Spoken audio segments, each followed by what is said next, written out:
Olá, boa noite. Está no ar mais um GoitaCast Aurora, número 94. Aí, chegamos aí o 9.4. Quem diria? Eu sou o Ricardo Lopes, ao meu lado ele, o Cris. Sempre aqui, boa noite, salve rapaziada. No centro da bancada, o nosso historiador, Matheus Alvarenga. Boa noite a todos. Hoje, como vocês podem ver, né, um cenário diferente, né? O nosso operador entrou no clima. A gente vai falar aí de escravidão, abolição da escravidão em Campos dos Goitacazes. Então a gente já entrou no clima, né? Está todo mundo no passado, século XIX. Cenário histórico. Muito legal. Eu acho que podia até ficar esse direto, sei lá, ficou mais claro, assim, legal, maneiro pra caramba. Parece que a gente tá ali na Beira-Rio conversando, cara, mó viagem. E hoje, como já foi falado, o tema vai ser sobre a escravidão, que não deu para abordar muito bem da outra vez, né, que a gente dividiu aí com outro convidado. Mas eu só queria lembrar uma coisinha, que GoitaCast tem o patrocínio aí, a parceria da Boutique do Pão, do Parque Imperial, com o nosso lanchinho. Na verdade, o Matheus só veio por conta do lanche, tá? Não foi para falar de nada, não. Lanche não vem aqui, não. Só o lanche. E a Boutique do Pão do Parque Imperial, que fica na rua Professora Brandino de Melo, 339, telefone DDD 22 99 781 7016. Nas redes sociais, @Boutique do Pão 339. Boutique do Pão é a minha padaria. A nossa. A nossa, isso aí. De vocês também, ó. Compre lá. Meu amigo Bill. E aí, né, hoje o Matheus veio inspirado, né? Ele tava com saudade, a gente não conseguiu marcar um encontro com ele aí em julho, né? Mas, não, julho é agora, né? Ele não vem em junho, eu tô viajando. A gente tá em julho, junho já passou. Quase acabando. E eu já tô combinando com ele pra mês que vem, que o cara é fera demais. E aí, Matheus, vamos falar da escravidão, o que você trouxe de legal pra gente aí, cara? Pessoal, boa noite novamente. Mas só para situar onde a gente está aqui, estamos no século XIX. Aqui estamos num palco montado aqui na Beira-Rio. Na verdade, essa rua que está aqui, ó, que eu estou apontando aqui, ela não se chamava 15 de novembro. Ela só batizaram ela com esse nome por causa do golpe republicano. E aí, para fazer alusão à data, eles trocaram o nome dessa avenida aqui, né? Aqui está o Rio Paraíba, né? Nesse lado aqui. E do lado aqui era a Avenida Dom Pedro II. Certo? Aí com o golpe da República, esse negócio de ressignificar e tal, colocaram a Avenida 15 de Novembro. E aqui do lado do Ricardo, creio eu que já seja a Praça das Jornadas e a Praça São Salvador. E acredito também que aí do seu lado, atrás do Ricardo, era o... creio que seria a antiga casa de Santa Casa de Misericórdia, que foi demolida para dar lugar a um estacionamento e depois para dar lugar a um shopping. Então, pessoal, nesse clima de século XIX, é sempre bom contextualizar que o tema é um tema sensível. A gente tem até que tomar cuidado com alguns termos, tal, porque existem algumas limitações nas redes que acabam interpretando mal algumas coisas. Então, sempre gosto de falar, escravidão no século XVIII, XVII, XVI, XV no Brasil, até meados do século XIX, era uma prática muito comum no Brasil, né? Então, antes que se fale qualquer coisa, infelizmente, naquela época o escravo ele era visto como um objeto, era um pertence, era uma propriedade. Então, a gente vai ver que ao longo desse podcast, vamos perceber aí algumas ações covardes, né, em cima de alguns escravos, e que isso pode até mesmo assim talvez causar uma repercussão negativa, mas infelizmente era a realidade da época. A gente não pode aqui falar de história sem contar como realmente ela aconteceu, né? Encobrir com palavras bonitinhas, com Barbie, com Frozen, infelizmente a gente não pode fazer isso, né? Mas isso aí, vamos falar sobre Campos no século XIX, Campos no século XVIII e XIX. Alcançou aí um grande destaque na região da antiga província do Rio de Janeiro, ainda na capital do Império. E Campos se destacou bastante por exportar cachaça e açúcar. Né? Campos tinha várias usinas funcionando, diferentemente de hoje, que tem todas elas quase paradas. Chegou a exportar mais de um recorde, mais de 20 mil toneladas de saca de açúcar para o exterior, batendo recordes atrás de recordes. Então, Campos era a cabeça do estado do Rio.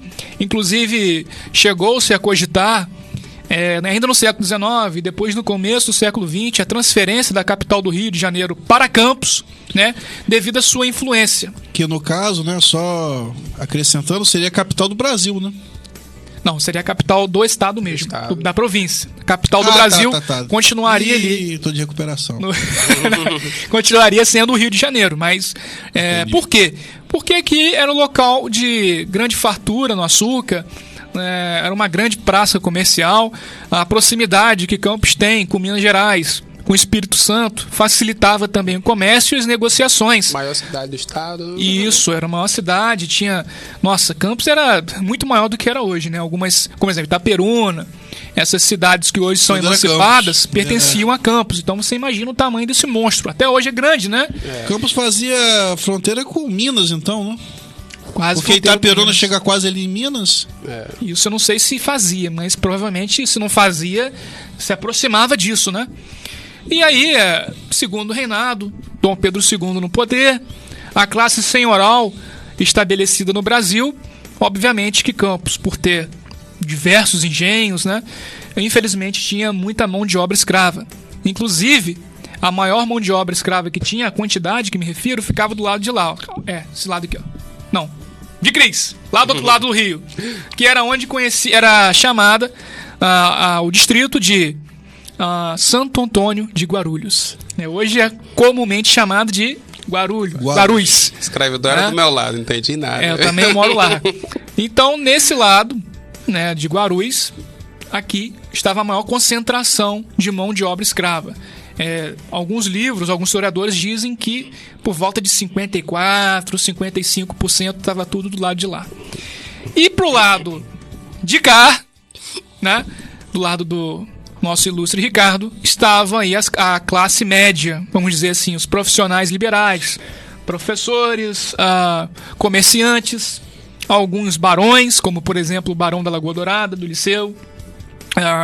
Tinha uma parte também eclesiástica, tal. A parte mais desenvolvida da cidade era desse lado aqui, né, onde é a cidade hoje realmente ali é onde Praça São Salvador. Os intelectuais, né? Isso, ali, os intelectuais, os jornais, que é o tema também bastante conhecido. Então, pessoal, eu sempre trago essa questão. No Brasil, as coisas sempre são mais devagar, sempre são mais graduais.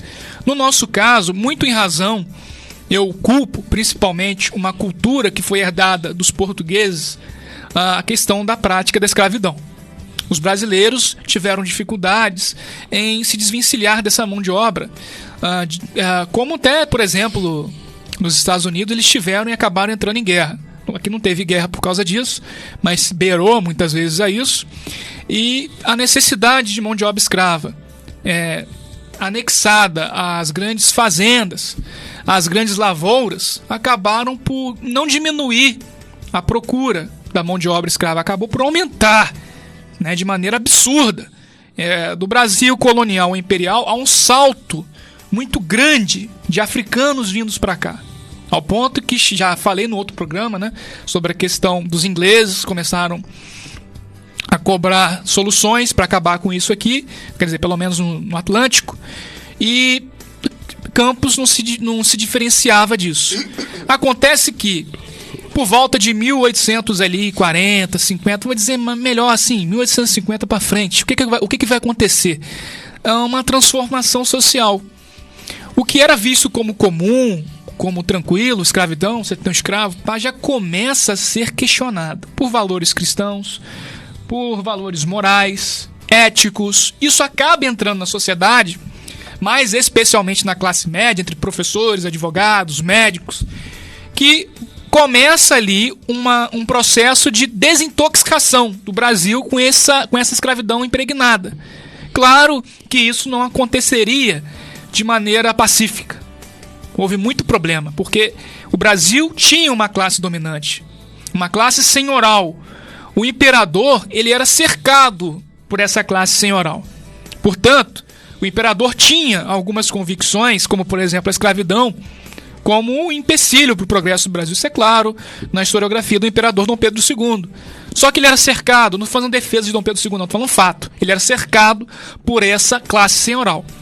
Então, todas as ações tinham que ser mantidas, tinham que ser feitas de maneira desculpe o termo, lubrificadas. As coisas que combatiam a escravidão, elas saíam do Dom Pedro II, iam para algum ministério e tinha que ter uma conversa bem explicada de como essa regra vai atingir a classe senhoral e se a classe senhoral vai sair muito ou menos prejudicada. Claro que até essas leis mesmo, a lei dos sexagenários, a lei do ventre livre, todas elas, de certa forma, elas foram conservadoras, porque elas não aboliram a escravidão de maneira mais radical, mas sim cautelosa, certo?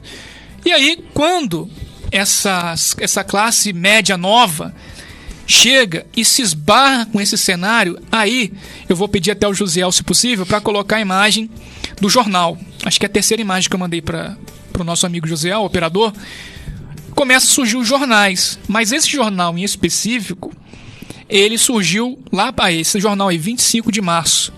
É um jornal completamente abolicionista que vai surgir em 1884. Esse daí é de 17 de julho de 1884 e lá, redator e proprietário, o Luiz Carlos de Lacerda. Né? E o que esse jornal fazia? Esse jornal ele era muito diferente dos outros jornais da cidade, como, por exemplo, o maior da cidade era o Monitor Campista. O Monitor Campista, por exemplo, aceitava anúncios de escravos fugidos. Os donos perdiam os escravos e colocavam no jornal lá, perdi meu escravo, nome tal, característica tal, eu pago recompensa por pegar ele de volta, trazer de volta para mim. Esse jornal não aceitava. Muito em prol da personalidade e das convicções que o seu redator proprietário tinha, que era o Luiz Carlos de Lacerda, que foi um monstro na cidade. Muita gente foca no José do Patrocínio, mas, na minha opinião, na cidade de Campos, quem foi o maior, o cara que realmente enfrentou botou a cara na reta, tomou até tiro por causa disso, foi ele, Luiz Carlos de Lacerda. O José do Patrocínio, não estou diminuindo a importância dele, mas acontece que o José do Patrocínio, a sua ação principal não ocorre em Campos. Então, como a gente está falando de uma história regional, quem fica aqui e fica batendo de frente com os proprietários de escravos aqui é o Luiz Carlos de Lacerda. O José do Patrocínio, ele vai para o Rio, ele faz viagem para São Paulo, para o Ceará, Então, quem fica aqui enfrentando isso é o Luiz Carlos de Lacerda. Seria uma linha de frente mesmo, né? Isso. Inclusive, nasceram no mesmo ano. Eles nasceram em 1853 aqui, tanto o José do Patrocínio quanto o Luiz Carlos de Lacerda, e eles eram até amigos. Já se conheciam bem antes do circo pegar fogo, né? Só que o José do Patrocínio saiu daqui, foi pro Rio, muito cedo. Virou farmacêutico lá, depois ele começou escrevendo, se não me engano, no jornal chamado A Gazeta do Povo, ou A Gazeta de Notícias. Ele tinha uma coluninha lá, onde ele escrachava os caras que tinham escravos, né? E o Carlos Lacerda não, ele ficou aqui, ele foi pro Rio tentar se formar, não conseguiu, desistiu ou não conseguiu, uma coisa do tipo, ele não terminou seus estudos lá no Rio, como era de praxe, né? Sociedade que tinha um dinheirinho e tal, ia pro Rio, ia para Portugal, se formava e voltava. Ele foi para Niterói participar da construção de uma estrada de ferro, onde ele contraiu a malária. Ele teve uma dificuldade nas pernas, muito em prol dessa doença que ele pegou ainda novo. Quando ele volta para cá, ele encontra várias sociedades emancipatórias de Campos e ele começa a participar disso.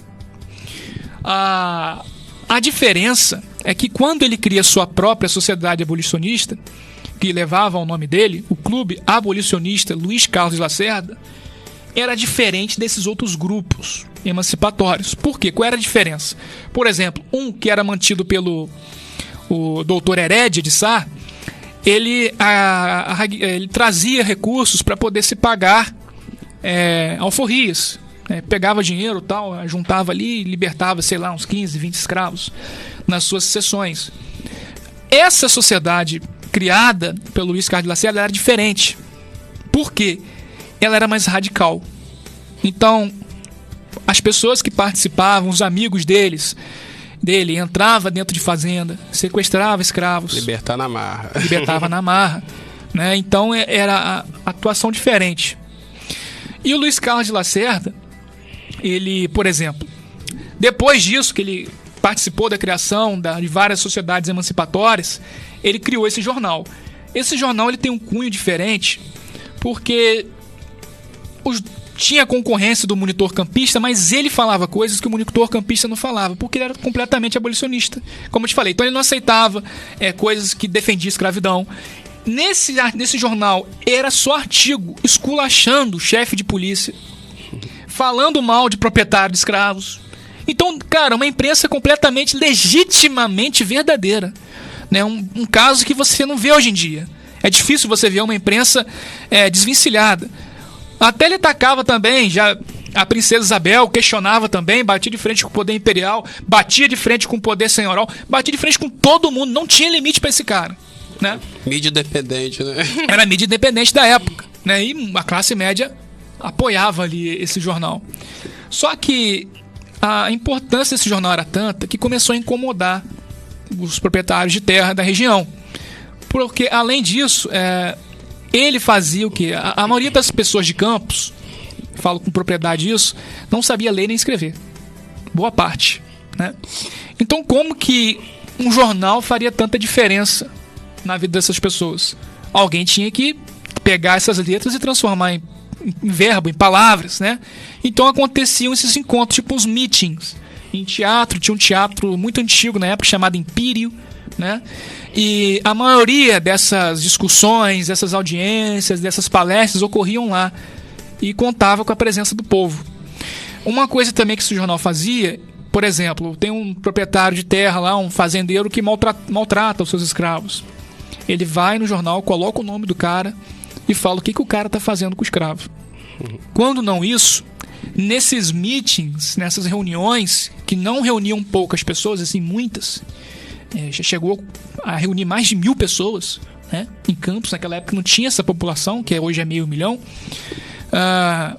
Ele trazia, por exemplo, o caso do escravo Teodoro, de 14 anos, que estava todo machucado, maltratado pelo seu dono, todo ferido. Ele pegava esse escravo e colocava na frente dos seus discursos e mostrava, olha o que eles estão fazendo. Porque essas crueldades ocorriam, muitas delas, como eu te falei, pro lado de Guarulhos. Então, afastado dessa sociedade ali, mais requintada, né? Muitas coisas as pessoas não viam. E ele trazia, olha o que estão fazendo. Isso é anticristão, é antimoral, papapá. Ele começava a discussão, os caras são os monstros. E a igreja tinha muito poder nessa época, né? Tinha ainda uma certa relevância, né? Do século XVIII, XVII, depois do período medieval, ela vai perdendo, principalmente num período chamado Iluminismo, ela vai perdendo ainda vai reduzindo a sua, como posso dizer, o seu poder, né, na sociedade, vou dizer nem na sociedade, porque os costumes eles continuam, mas de intervenção, nessas coisas do tipo. E aí, quando ele fazia isso, você acha que, poxa, você pega hoje uma pessoa normal ali que foi linchada por alguém, você coloca ali na Praça de Salvador e mostra que uma pessoa fez isso com ela, a gente já sente uma indignação muito grande, né? Então ele fazia isso e isso comovia a população. O que acontecia? Esses fazendeiros, eles tinham a defesa, eles tinham o apoio dos chefes de polícia regionais. Então eles faziam o que queriam praticamente. No caso desse jornal, o 25 de março, tem até o caso do Deodoro, acho que tá eu até esqueci, tá? Eu tirei um printzinho. É a primeira imagem. Vou até fazer uma leitura, se puder colocar em tela cheia, eu faço a leitura. Isso saiu do jornal 25 de março. Olha lá, o título é esse: O cúmulo do barbarismo. Anteontem, estacionava na rua direita um homem de cor preta, maior de 70 anos, aleijado das pernas e que, com dificuldade, auxiliado por um pau, fazia os movimentos de locomoção. Tratando incontinentemente de indagar quem era, soubemos que é Antônio Congo, escravizado de Amélio Areias, residentes na rua Travessão do Nogueira. Recolhido ao nosso estabelecimento, o jornal, 25 de março, que ficava na Rua dos Andradas, número 70. Descobrimos nas costas sinais de sevícias recentes e que estava ali ardendo em febre. Depois de medicado, comunicamos ao senhor delegado de polícia o ocorrido, pedindo-lhe providências para mais esse infeliz. É o cúmulo do barbarismo.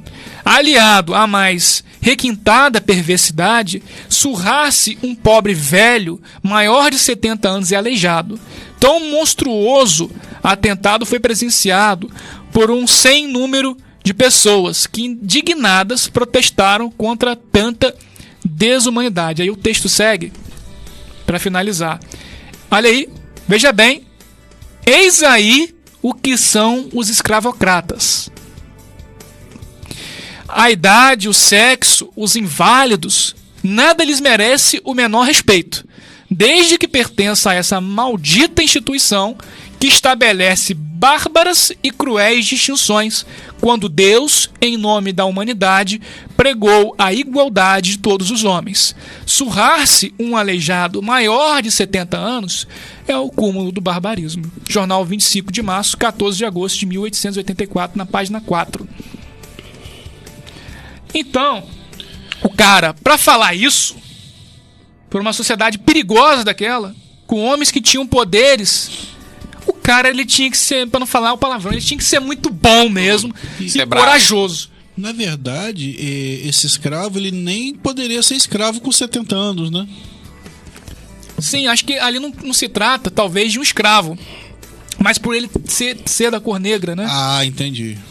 Porque a instituição, ela não... A instituição da escravidão é muito mais do que só a escravidão, de você pegar um humano e escravizá-lo, mas é também você agir de preconceito, de machucar, de fazer maldades, discriminar, isso aí. É uma coisa que está até hoje na nossa sociedade, né? Mas, para vocês verem, eu trouxe esses textos aí para vocês verem como que o cara era corajoso, né? E se puder até colocar a foto dele agora, o Luiz Carlos de Lacerda.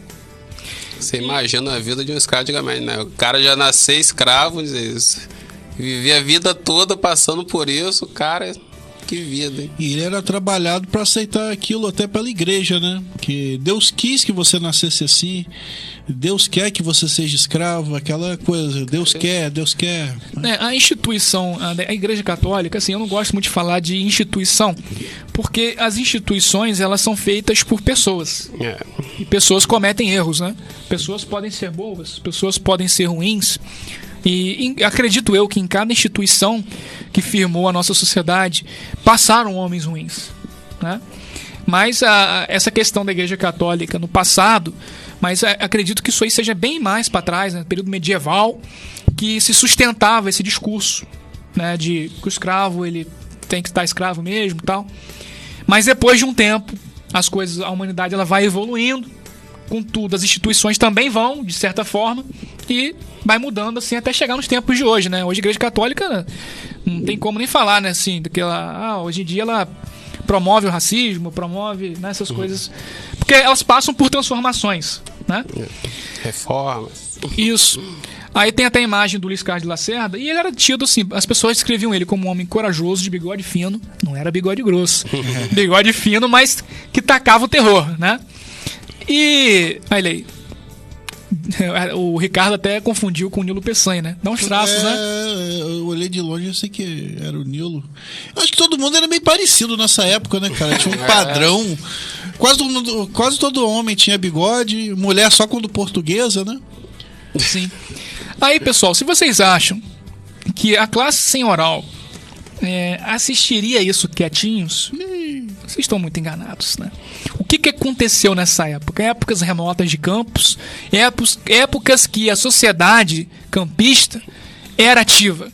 Não temos hoje uma sociedade... Eu gosto de fazer... Você percebeu? Eu gosto de fazer essa jogada, comparar um pouco do ontem com hoje. A sociedade campista hoje é uma sociedade inerte. É uma sociedade que você rouba e as pessoas ficam quietas. Eu acho que não é só campista, não, cara. Eu acho que o Brasil... Brasil todo, geral, né? Mas... Tinha um ditado, o pessoal falava, né? Que Campos é o espelho do Brasil. Também a questão dos coronéis, né? Tem até hoje coronéis. Esses meninos aí. Os meninos também gostam, né? Mas a sociedade, ela não era assim. A sociedade, na época, no século XIX, ela conseguia, não comparando com, na minha opinião, naquela época, a sociedade mais ativa, na minha opinião, mobilizada, era a americana. Tá? Os caras, eles realmente se organizavam e brigavam. A brasileira sempre foi mais de esperar acontecer as coisas. De cima para baixo. Portanto, a independência dos Estados Unidos foi uma obra assim, de líderes e do povo. né? O povo participou ali daquele processo de maneira muito ativa. No Brasil tivemos um líder monarca, né? E que virou uma monarquia e que as ordens elas vinham de cima para baixo, naqueles moldes do século XIX. Até hoje é assim, né? As pessoas elas esperam as coisas virem de cima para baixo e não sabem lutar por direitos, não sabem brigar por direito de expressão, não sabem nada. Na circunstância atual, todo mundo tem medo de ir na praça levantar alguma placa. Não sabe o que vai acontecer. Eu não vou citar nome, mas vocês sabem do que eu estou falando. Como sei. Entendeu? Mas diferente de outros países. Você vê na França, qualquer coisa que... Cara, lá também é outro. Qualquer também. coisa que tá na rua quebrando tudo. Tá no meu top 3. Qualquer sociedades realmente mobilizadas. Lá... A inglesa também é. Lá os caras cobram, tipo assim, ao vivo, cara a cara. Eu que sou um pouco mais velho, né? Mas falando de história, foi ontem, né? Em 92, a questão do impeachment do Collor, teve aquele movimento dos caras pintadas, que hoje não teria mais. Não. Né? E isso em 92. Pra história foi ontem. Nem pode ter. Eu enxergo hoje a sociedade como um todo, profissionais liberais e imprensa, ou a imprensa ela é comprada, nas redes de comunicações elas recebem alguma coisa para poder ficar quietinha, como já vi alguns jornais, né? Não vou citar nomes também.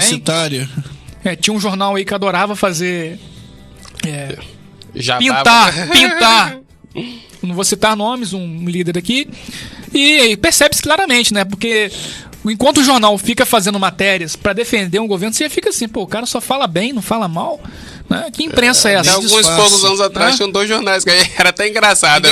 Um batendo e outro defendendo. Só olhava assim. Bate e outro passa pano. Muito nítido. Claro, né? De qual lado cada um tá. Aí, logicamente, as coisas não saíram muito bem. O Luiz Carlos Lacerda ele começou a ser perseguido e chegou até ser expulso de Campos. Adivinham por quê? Por perturbar a ordem, por atos antidemocráticos. Exatamente. Ele foi expulso daqui, foi pro Rio. Quando ele chegou no Rio, né? Cara, José do Patrocínio, a sociedade toda mobilizada. Ele escreveu, olha, eu cheguei lá, foi muito bem recebido, tinha hotéis, tinha advogados à minha disposição, pá. E depois ele volta para Campos, uns 4 a 5 meses depois, de novo, ovacionado. O jornal ele tinha apoio de quem? Da sociedade, a maioria, até os escravizados gostavam, a sociedade e os profissionais liberais ali, muito brigando com eles. Grupos artísticos, essas bandas de Lira de Apolo. Quando ele chegou, começou tocando, pá. O cara era um monstro, um líder. E o que acontece? A coisa ficou pior, porque os caras não esperavam que ele tirasse ele dali, que ele voltaria com festa, com gozo da sociedade, pá. Voltou por cima, né, cara? Aí começou a violência. Aí começa a violência na história de Campos, tudo ali dentro de 1884 até 1888. Vamos botar assim. O que acontece? Foi feita, liberada, aprovada a lei dos sexagenários. Isso foi em 1885, se não me engano foi em 13 de julho. E aí o que essa lei previa? Que os escravizados com maior de 60 anos de idade, eles deveriam ser libertos. Mas... tá. Então, em 84 foi por isso que eu falei que não poderia ser escravo com 70 anos, mas não tinha lei ainda. Isso. Foi no ano seguinte. Em 85, quando isso ocorreu, a lei dos sexagenários previa isso. O escravizado com maior de 60 anos, ele poderia ser libertado com uma condição. Ele tem que trabalhar mais 5 anos. Lembra que eu falei que as leis elas têm esse caráter conservador? Não à toa, porque quem aprovou ela foram os próprios conservadores e muitos deles envolvidos nessa prática. Eram senhores. Tinha que trabalhar mais 5 anos para poder indenizar o proprietário. Caraca, bicho. Se você está lá desde os seus 0 anos... Trabalhando de graça. É brincadeira, nem um ano você tinha. Caramba. Você já trabalhava pro cara lá, sei lá, você estava lá com... dentro da fazenda dele, esses 60 você tem que trabalhar mais 5. Aviso prévio. Fora que a expectativa de vida, vocês sabem, né? Às vezes você nem chegava, você morria com 63. Mas o fazendeiro já sabia que você tá ali nos seus últimos 5 anos e tirar seu couro mais ainda, né? Só, pessoal, que é aí que tá um grande problemão que aconteceu em 1885. Campos quase consegue a emancipação de 13 mil escravos em 1885 por força de Luiz Carlos de Lacerda. Por quê? Tinham vários profissionais ali, liberais, advogados, doutores, que enxergaram na lei uma brecha para poder liberar todos os escravos. Qual era essa brecha? Hoje nós temos RG. O escravo, na época, ele tinha matrícula. Então, essas matrículas, muitas delas, dos escravos aqui de Campos, eram matrículas falsas. Era um registro falso, mentiroso. De onde o escravo veio, qual a idade... Mentira. É só para poder legalizar o escravo e tê-lo. Era o pedigree. Isso. E aí, cara, aí deu um problemeiro. Gosto de falar problemeiro porque é daqui de Campos mesmo esse termo, né? Porque o Luiz Carlos Lacerda entrou nessa e falou, olha, agimos na lógica. Se é libertado o escravo com mais de 65 anos ou 60, de acordo com a matrícula dele, logo questiona-se a matrícula porque a matrícula é falsa. Então esse escravo pode ter mais idade. Esse escravo, na verdade, ele está irregular, porque haviam leis que obrigavam o proprietário a ter tudo certinho. Então descobriu-se que a maioria dos escravos aqui de Campos, eles não tinham essas matrículas regulares. E aí ele falou, então logo vocês têm que libertar tudo aí, porque tá tudo irregular. Cara, isso assustou demais a sociedade senhoral, que eles ficaram loucos, foram pra corte questionar. E aí ele também, o jornal massacrando em cima que tá tudo errado. Os escravos, eles tinham leis que obrigavam eles a ter a matrícula. Por que tem que ter a matrícula? Porque naquela época eu chegava lá, pego um negro lá, é meu escravo. Uma vez o cara é livre. É pra evitar isso. O proprietário ia lá, pegava, tem uns 20 negros ali, vou pegar ali, vou botar na minha fazenda. Lembrei que em filme 12 anos de escravidão agora. O cara era liberto, os 20 eram libertos, então era pra evitar isso. Então, com base nisso, esse jornal ficou matutando, estão fazendo sacanagem, né? Tem coisa errada, todos eles estão irregulares, então logo eles têm que estar livres. Só que manobra pra lá, manobra pra cá. Inclusive, um dos homens que estavam na época na frente, se não me engano era o Tomás Coelho, muito tempo atrás, era o conselheiro, ele agiu contra isso. Não, você está errado, não pode. Só que a parte investigativa do jornal era tanta que tem essa parte do jornalismo, a parte investigativa, que investigou que esse mesmo conselheiro havia dado parecer favorável para a libertação de um escravo que estava com matrícula irregular, utilizando os mesmos argumentos do jornal 25 de março. Então logo eles têm que estar livres porque ele está sem matrícula, a matrícula está irregular. E o jornal agora questionava como o senhor, se é homem, o senhor está falando que não pode fazer isso se você já deu parecer favorável para libertar um escravo por esses mesmos argumentos que agora nós sustentamos. Olha só como eles colocavam a moral das pessoas, dos políticos, dos líderes em xeque.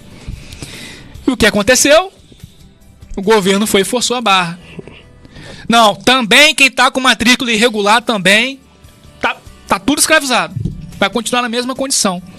E aí, cara, o Luiz Carlos de Lacerda se sentiu assim, completamente... Poxa, ele tava botando muita fé, o jornal tava botando muito, vão ser livres, são 13 mil. Frustrado, né, cara? O que esse cara vai fazer? Ele vai chegar com o seu jornal e dizendo, olha, os escravizados sofreram uma nova escravização. Eles eram livres por lei, por direito, e reescravizaram essas pessoas. O que você acha que ia acontecer quando um escravo ouvisse uma notícia dessa? Fogo no canavial. Foi o que começou a acontecer em Campos. Rebeliões, fugas em massa, e ele estava no meio. Inclusive, cara, eu não sei por que esse cara não tem filme. Não sei, porque ele tem tudo tipo assim, Martin Luther King tem filme, Nelson Mandela tem filme, todo mundo tem filme, mas os caras aqui de Campos mereciam também. Verdade. O que ele faz? Ele vai em fazenda e fazenda para abrir a porteira. Ele vai fazer isso na cara mesmo. E uma delas em São Gonçalo. Não é São Gonçalo do Rio, não. É porque São Gonçalo era um distrito que tinha aqui em Campos, que hoje se chama Goitacazes. Goitacazes, é. Né? O que ele fez? Ele foi numa fazenda que ele recebeu informação, denúncia, que tinham escravos sendo maltratados lá. Ele entrou naquela fazenda, ele soltou os escravos, veio trazendo os escravos no vagão do trem. Ele sequestrou o trem pra trazer os escravos, tá? Ele sequestrou um trem. Cara sinistro, hein? Chegando aqui na cidade, no centro, foi preso. É. Só que, como eu falei com você, Xandão né? tava lá. Ele foi preso. Aí, como eu falei com vocês, ele tinha muito apoio dos advogados, então sempre conseguiam soltar o cara. O cara sempre estava solto. Era reincidente, mas estava solto. Né? Ele ficava solto e continuava fazendo isso. E aí o que vai acontecer? Lembra do peixe frito? Que eu falei, o cara com cara de peixe frito era o capitão de polícia. Dentro do jornal tinha lá escrito Capitão Peixe Frito. Não sei até hoje. Por quê? Porque minha tese de doutorado na faculdade vai ser isso. Por que o capitão de polícia de Campos era chamado de Peixe Frito? Não sei. Mas aí a polícia começa a cercar esse jornal. E entrando nesse jornal, ele encontra lá isso escrito. Manda apagar aquilo. Os redatores: não vou apagar nada. Vocês estão errados que vocês estão entrando no jornal. A imprensa é livre. A polícia sacou a arma. E eles também sacaram. E aí, bang bang dentro da redação do jornal na Rua dos Andradas. Imagina essa loucura. Na Rua dos Andradas. Correria pra lá, correria pra cá. Luiz Carlos Lacerda foge também. E olha que interessante. Tinha uma parede falsa dentro daquele jornal. E essa parede falsa estava com o quê? Com escravizados livres, que ele escondia ali dentro para poder despachar secretamente pro Ceará. Porque no Ceará, para quem não sabe, a escravidão terminou mais cedo lá, em 1885. Então ele fazia esses ex-escravizados, né, libertos por ele mesmo, ir pro Ceará para eles viverem lá. Não preciso falar mais nada sobre esse cara. Naquela época, enfrentar aquilo tudo. Outra coisa também, além do jornal ser atacado, é nesse contexto que eu tô falando para vocês. O jornal ele foi atacado nesse momento que o jornal defendia a libertação desses 13 mil. Tamanho medo também da classe senhoral de perder essa força de trabalho, os caras ficaram doidos com ele. Tem que matar esse cara. E chegaram à conclusão: temos que matar ele. Tá? Temos que matar o Carlos Lacerda. Eu não sei por quê, porque todos os Carlos Lacerda são meio nervosos, né? Tem um do Rio também que, né, ele batia de frente com o Getúlio Vargas com uma pistola aqui na cintura. Então não sei o que esses Lacerda têm. Mas aí ocorre que nesses simpósios que ele dava, nesses discursos, tinha um cara chamado Barba Ruiva. Vou tentar até pegar o nome dele aqui. Tá acabando o tempo? Temos quantos minutos ainda? 15? Tá bom. Esse cara, que era chamado de Barba Ruiva, muito conhecido na cidade, era um fazendeiro. Ele... Raimundo Moreira, tá? Ele vai nessas palestras que tem, Luiz Carlos Lacerda e tal, e ele tenta entrar nesse teatro, o Império, e ficava na porta. A turma sabia que ele queria matar o Carlos Lacerda. Inclusive, esse cara era tão louco que esse Raimundo, ele tinha um cavalo. E o nome do cavalo dele era qual? Escravocrata. Pensei que é peixe frito. Não.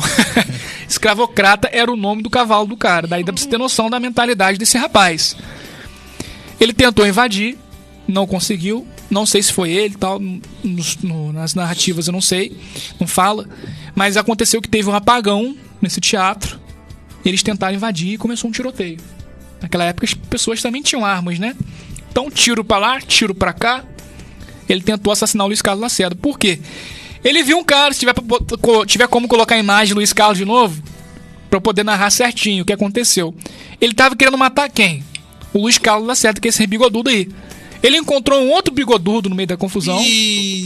Mesmo bigode, mesma fisionomia, magrinho. Atirou no cara errado. E não é a primeira vez que atiram no Lacerda errado. Porque se for pegar a história do Getúlio Vargas, vocês vão saber lá que o segurança pessoal dele tentou matar o Lacerda, mas matou o cara errado, né? O Lacerda saiu vivo. E mais uma vez aconteceu isso. A polícia... Sósia por acaso. A polícia não prendeu o Raimundo por falta de provas, né? Então havia também uma rivalidade entre o Monitor Campista e o 25 de março. Tal modo que um era diferente do outro, né? Como eu falei, algumas características. Eles não aceitavam postagens de anúncios de escravos. O Monitor Campista aceitava. E dá a entender que os redatores eles não se entendiam um com o outro, né? Haviam trocações de farpas na imprensa campista. E aí, essa é a história do Luiz Carlos Lacerda. Ele vão tentar assassinar ele diversas vezes e ele sempre vai se manter firme. Numa dessas situações, acontece que dois negros que já foram escravizados eram muito amigos deles. E esses caras resolveram fazer justiça por conta própria. Porque esse Raimundo estava tentando matar o Lacerda e não conseguia. Eles foram lá e mataram o Barba Ruiva, o Raimundo, né? E aí eles foram correndo, arrancaram a orelha do cara, foram correndo falar com o Carlos Lacerda. E aí foi aquela questão, né? Quem que mandou matar? Quem matou o Raimundo Barba Ruiva? E aí, não foi peixe frito. Não foi peixe frito. Aí os escravos eles foram apreendidos, ex-escravizados foram presos e condenados a trabalho forçado pro resto da vida. E aí, depois dessa cena, acabou que o Luiz Carlos de Lacerda ele não foi mais o mesmo, por causa desses escravizados, ex-escravizados que fizeram justiça com as próprias mãos, né? E tentando defender o cara, ele acabou se sentindo mal. Isso aí, claro, foi depois da abolição. Mas acontece que a abolição que ocorreu no 13 de maio libertou talvez poucos escravos em Campos, porque já estava estourado o caos. Antes da princesa Isabel dar a canetada final, como eu falei, eles evitaram a emancipação de 13 mil escravos. Esses 13 mil acabaram se revoltando e promovendo o caos na cidade. Então já não tinha muitos escravos. A coisa se mantinha, como eu falei, botando assim, de curta, talvez de maneira até grosseira, de 1850 para baixo, aqui estava a sociedade e aqui estava o Estado, de mãos dadas nesse quesito. Escravidão, show de bola. Depois de um tempo, há uma separação brusca, devido à transformação que a sociedade foi sofrendo, e houve uma separação, que ficou a classe senhoral e o Estado sozinho, e a população de um lado contrário. Então, essa cisão, ela promoveu grandes transformações no Brasil. E com muita luta, né? Não foi fácil para isso. Então, depois ele vai falecer em 1897 nesse estado, né, de tristeza por causa da situação dos caras que tentaram salvar ele. Então essa é a história do Luiz Carlos Lacerda, que foi um monstro. Se alguém tiver alguma pergunta para fazer, eu puder responder de curto modo essa história do Luiz Carlos Lacerda. Eu acho que ele merecia um filme, cara. Que história, né? Aproveitar da boa noite aí quem tá assistindo a gente pelo Facebook, que é o Freitas, que é minha esposa, boa noite. Júnior Lopes, minha mãe, boa noite. Selma Zácaro, boa noite. Dá uma olhadinha no YouTube. Zácaro. Esse no YouTube não, e no Instagram. No Instagram, algumas pessoas aí entraram, a Clara, Magno, João Carlos, Natan, Ian, ali que é D3. Oi, Derek, Poliana, Miriam Gomes, Mara Oliveira, Marilene Neves, Cíntia e Carlos César. Boa noite aí a todos. E quem tiver uma pergunta, né, sobre esse personagem que a gente está conhecendo melhor hoje, né? Porque a gente não estuda muito isso na escola, né, cara? Eu tava até vendo, né, que a gente aprende na escola até a questão das cores da bandeira do Brasil, que é verde das matas, amarelo do ouro, azul do céu, e não é bem assim, né, cara? São brasões de famílias. O caso da bandeira, né, é uma das... como fizeram, eu comecei o programa falando que a rua que está atrás de mim é a rua 15 de novembro, mas ela foi ressignificada. Sim. Porque não existia nada de especial em 15 de novembro antes do golpe. Sim. Era uma data normal. Toda essa ruptura, toda ruptura de Estado, um Estado ele é depois há um golpe, há uma coisa do tipo, ele acaba mudando as características. Basta ver, por exemplo, pega por exemplo a Rússia. Antes do golpe dos comunistas, dos socialistas, em 1917, eles mudaram o nome do país e mudaram também a bandeira. Era a Rússia, né? E passou a ser a União das Repúblicas Socialistas Soviéticas. A bandeira também mudou. No Brasil não foi diferente. No Brasil, quando ocorre a queda do Estado Imperial, a bandeira, que, como o Ricardo está falando, que tem simbolismo verde, é da Casa de Bragança, o amarelo em losango é característica do brasão da Dona Leopoldina, da Casa de Habsburgo, né? Essa bandeira foi propositalmente feita como tipo uma bandeira de casamento. O brasão do Pedro e o brasão da Leopoldina. E ali no meio, alguns aspectos da história mais antiga do Brasil, né? Alguns elementos no globo da navegação, o ramo de café, economia. Era a maior riqueza, né? O tabaco. Se puder até colocar aí no Google, se conseguir, José, bandeira imperial brasileira. E dá para colocar bandeira imperial brasileira versus, né, bandeira Brasil atual, Brasil República, bandeira imperial, bandeira república. Aí vai dar para se notar as semelhanças, né? E aí do outro lado o tabaco, né? Tem até a terceira imagem explicando também ali. Mas parece que ela sofre algumas mudanças nela mesma, né? Na própria bandeira imperial. A terceira imagem, essa daí, ó. Tá vendo? Essa aí tá explicando o que eu tô falando agora. Né? Então ali, a coroa. Vou tentar colocar na tela pra gente ver. Então tudo sofre mudança. Não foi diferentemente com essa rua. Aquela praça que hoje é a Praça da República, que fica na rodoviária, era a Praça da Constituição, em menção à Constituição de 1824, a primeira do Brasil independente. Né? Então essas... Olha lá. O ramo, isso aí. O verde representa a Casa de Bragança, o amarelo representa a Casa de Habsburgo, como eu falei. O ramo de café representa a economia. O outro ramo, o tabaco também, que era um sustentáculo da economia imperial. A coroa real de diamantes, né? Em cima tem a cruz ali, tá um pouquinho, quase em consonância com a cor do Habsburgo ali, o amarelo. Tem uma cruz ali que está por cima do imperador, por cima do reino é Deus, né? As estrelas, elas simbolizam as províncias que haviam naquela época, né? Província do Rio, província de São Paulo, hoje são estados. Aquela ordem, a ordem da Cruz de Cristo, né? A esfera armilar é um símbolo da navegação, né? Essa parte do meio central da bandeira, o coração da bandeira, ela faz menção ao descobrimento, né? Porque os cavaleiros da Ordem de Cristo foram os que estavam embarcados nas naus que descobriram o Brasil. Portanto, a primeira bandeira do Brasil é essa cruz aí. A primeira bandeira do Brasil é essa. E aí, a esfera armilar, porque foi através dessa grande época que Portugal atravessou, que foi a Era das Navegações, né? E aí, essa é a bandeira. E o brasão também verde ali é o brasão da Casa de Dom Pedro I. E eu achava que eram 2 ramos de café, mas é um de tabaco e outro de café. Eu pude ir no Liceu e visitar aquele casarão. Eu não sei se muita gente observou, né? No salão principal do Liceu tem vários detalhes, tem aqueles espelhos gigantes. E todas as alegorias, todos os enfeites que aquele casarão tem ali o JM, que significa José Martins, que foi o proprietário daquele imóvel, José Martins Pinheiro. E do lado dele, assim, ou por cima, tem tipo uma cobra. Se você conseguir colocar, Gisele, também, serpe, só colocar serpe.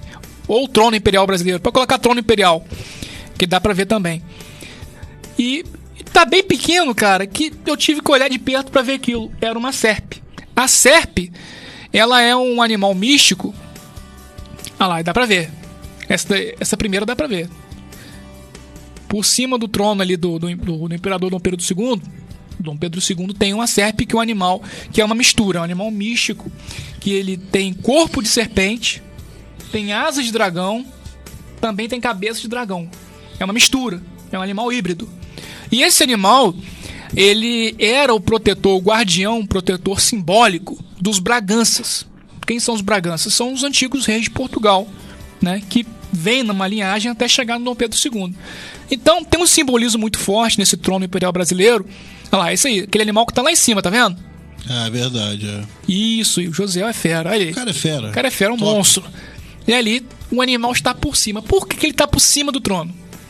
Porque, na mística, a serpe, ela defende o trono dos Braganças. Como Portugal era Bragança, no Brasil também continuou sendo Bragança, ele passou para o Estado Imperial, ele passou para a cultura da monarquia imperial também aqui no Brasil. Então, lá no Liceu tinha essa serpe também. Né? Não sei se era um tipo de agrado que aquele senhor fazia para a família dos Braganças. A lenda que esse animal tem é que ele protege o trono do Brasil para que não se sente nele um tirano.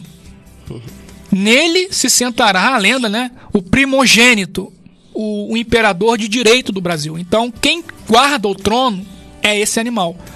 Né? Tem essa mística. Enquanto vira o verdadeiro Bragança, o primogênito, para se sentar no trono, esse animal ele tem por função proteger o trono imperial brasileiro. E atualmente tem um pombo. Então é isso. Adora defecar na cabeça das pessoas. Aí, essa imagem, inclusive, ela está lá no Museu Nacional, tá? Eu estive perto desse trono aí também. E tem, se não me engano, tem 2 tronos lá. A coroa imperial, ela está ela está em Petrópolis. Petrópolis, eu vi. Você viu? Lá no museu tem a coroa, tem assim... as carruagens. Peças de roupa. Cara, é muito legal. As carruagens.